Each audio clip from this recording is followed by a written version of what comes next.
Hey y'all, Miles Best here, journalist, host, and proud plant daddy. Even if you yourself didn't have D.A.R.E at your school, I'm sure you know what D.A.R.E is. For decades, the Drug Abuse Resistance Education Program was the program that brought cops into schools so they could tell students how scary drugs were and how they'll ruin your life. And we all know what happened next. Students got the message and avoided drugs for the rest of their lives and happily ever after. No.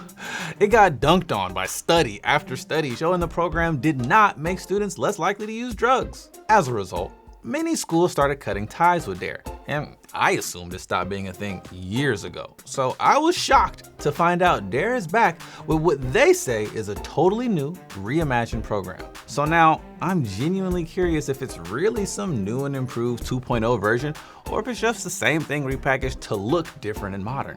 So today we're asking, why is D.A.R.E back in schools? D.A.R.E got its start in Los Angeles in the early 80s. Daryl Gates was the chief of police at the time, and he wasn't happy with what he was seeing. Drug busts on school campuses were going up. This dude was not a fan of drugs or drug users. He'd later go on to say that casual drug users ought to be taken out and shot. Yikes. It's safe to say he had zero tolerance for drugs, meaning any amount of drug use, no matter how small, was harmful to the individual and society. Gates wanted a new program focused on drug prevention. And who would be the face of this new program? This guy. Wait, no, sorry, cops. Gates wanted cops in classrooms to deliver his anti-drug message, and the health education specialist for the LA school district agreed with him. She believed that when it came to drugs, a police officer was more credible than a teacher. All right, little Billy, time to put what you learned into action. You ready? Sure. Hey, Billy, you want to get high with us after class? I can't. I got basketball practice. What? Man, I thought you were cool. Well, I mean, I guess one hit wouldn't. No. Not doing drugs is cool. One more child saved from the evils of doing drugs. God, I love my job. D.A.R.E started as a local program in LA elementary schools, but by 1989, it had a K-12 curriculum and had gone national. And it's not hard to see why. President Ronald Reagan had made the war on drugs a centerpiece of his presidency throughout the 80s. First Lady Nancy Reagan started a Just Say No to Drugs campaign, and federal dollars started to flow into D.A.R.E to expand to more and more schools across the country. And the support was pretty much bipartisan. Both Democrats and Republicans loved it. I mean, supporting cops and kids with one program? Mwah. Starting in 1988, there was an annual National D.A.R.E Day that continued into the Obama presidency. And by the end of the 90s, D.A.R.E was in 75% of US schools with a budget in the hundreds of millions of dollars. But then science had to come and ruin everything. Stupid science. See, a bunch of scientists used a bunch of science to analyze how well D.A.R.E was doing in keeping kids off drugs. And the science was clear. Just saying no wasn't working. The effectiveness of D.A.R.E in altering students' drug use behavior has yet to be established. No significant differences in illicit drug use between students who received D.A.R.E and those who didn't. D.A.R.E's limited influence on adolescent drug use behavior contrasts with the program's popularity and prevalence. The Just Say No to Drugs message at best worked in the short term, but wore off within a year or two. And if that wasn't bad enough, one study from 1998 grabbed headlines and really freaked out a lot of people. Over a 6-year period, this study tracked 1,800 urban, suburban, and rural 6th graders who went through D.A.R.E. And the researchers didn't just find that the program was ineffective. For suburban kids, D.A.R.E was associated with an increased level of drug use, about 3 to 5 percentage points. At the end of the day, having students say no just doesn't leave a lasting impact on most of them because they're parroting back a message to an adult. It doesn't mimic real-life situations where they're gonna need to say no to friends or to other students. And most teens aren't just gonna not do something because a cop or a teacher tells them it's a bad idea. For a while, D.A.R.E resisted and pushed back against these criticisms hard. But all the bad press eventually reached Congress, which ended up officially asking D.A.R.E to revise its program.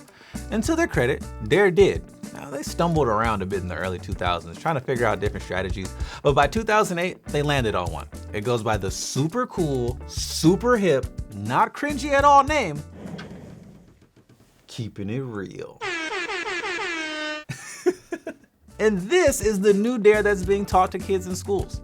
According to their website, there are currently more than 6,000 law enforcement agencies delivering the D.A.R.E program to 1.2 million K-12 students. Keeping It Real was developed at a university by researchers that study and understand drugs and addiction and how that stuff affects the adolescent brain. And it's different from the old zero tolerance D.A.R.E in that it's not about just say no, and instead is more focused on helping students with their decision-making skills. Cops have been retrained, so it's more interactive and less based on lectures. And students can have discussions with other students. Aww. Basically, it's like D.A.R.E with the softer side. Studies conducted by the two researchers who created the program show it's effective at reducing drug use and helping students resist peer pressure. But not everyone in the public health community is convinced that the new D.A.R.E is much better than the old D.A.R.E. One peer-reviewed study came to the conclusion that the evidence is weak and it may not be suited for nationwide implementation. Turns out, drug prevention is no easy task. Who knew? There are so many different drugs and so many different reasons for why people abuse substances that it almost seems unfair to expect one drug education program to single-handedly stop a huge number of students from using them. But one thing is clear. Adolescence is a critical period for risk-taking and experimentation. Students' brains are still developing, which makes them especially vulnerable to the effects of drugs and alcohol. And that's not just in the short term. Exposure to those substances can lead to long-term behavioral and cognitive problems. And depending on the drug, that can lead to addiction later in life. So if we're gonna have drug education programs in school, they should probably be as good as they possibly can. Is the new D.A.R.E that program? To be honest, I don't know. But I do know that the new D.A.R.E is at odds with the new breed of drug education that focuses on harm reduction. It's kind of like what happened in health classes when talking about sex, where there was a shift from discussing abstinence as the only option to openly discussing safe sex. Harm reduction when it comes to drugs goes beyond just saying no. So like if you do say yes, how do you keep yourself as safe as you can? You don't get that kind of information with D.A.R.E, old or new. To learn more about harm reduction, I talked to Sasha Simon. She managed the development and evaluation of the country's first harm reduction education program for 9th and 10th grade students. There's the reality that people do drugs that is not accounted for in Just Say No programming. Even most young people, by the time they graduate from high school, have tried at least alcohol. So even if you're abstaining as a teen, which I think is ideal for most adults, it's our ideal, it's not actually happening, and life changes. Sasha told me harm reduction programs like hers are all about giving students information. So if all you give to young people are a million different ways that they can say no, how are they going to have the skills and information to be able to deal when they inevitably say yes to drugs? Because the data shows that they will inevitably say yes to some drug at some point in their lives. With harm reduction, how you measure success is different. It's not, are students doing drugs less? Instead, it's how safe are they being if they do drugs or are around drugs? So like knowing how edible cannabis affects you versus smoking it, or how to recognize the symptoms of an overdose and how best to respond to it. When harm reduction is taught well, it's been proven to prevent death, injury, disease, overdose, and substance misuse. And one thing you won't find in harm reduction programs? Cops. Because you can't really have cops saying, hey, drugs are bad, and then a sentence later be like, but this is how you can be safe if you do use them. It's kind of like a conflict of interest. Well, what I think it says about a law enforcement officer delivering drug education is that you want a young person to be more concerned about the criminality of drug use versus what the health consequences might be. And especially as they have had such a key role in the proliferation of the war on drugs that especially targets young Black and brown people, I think people really underestimate what that trauma could be, to have the very person or the very people or the very entity that may have criminalized you or your family or people in your community saying to you what you should be doing with your body and what health decisions you should be making. Harm reduction doesn't have anywhere near the foothold in schools that prevention programs like D.A.R.E have. But drugs aren't disappearing from society anytime soon. So that means drug ed programs are sticking around. But what do you think? Did you have any drug ed programs in your school? If so, do you think it was effective?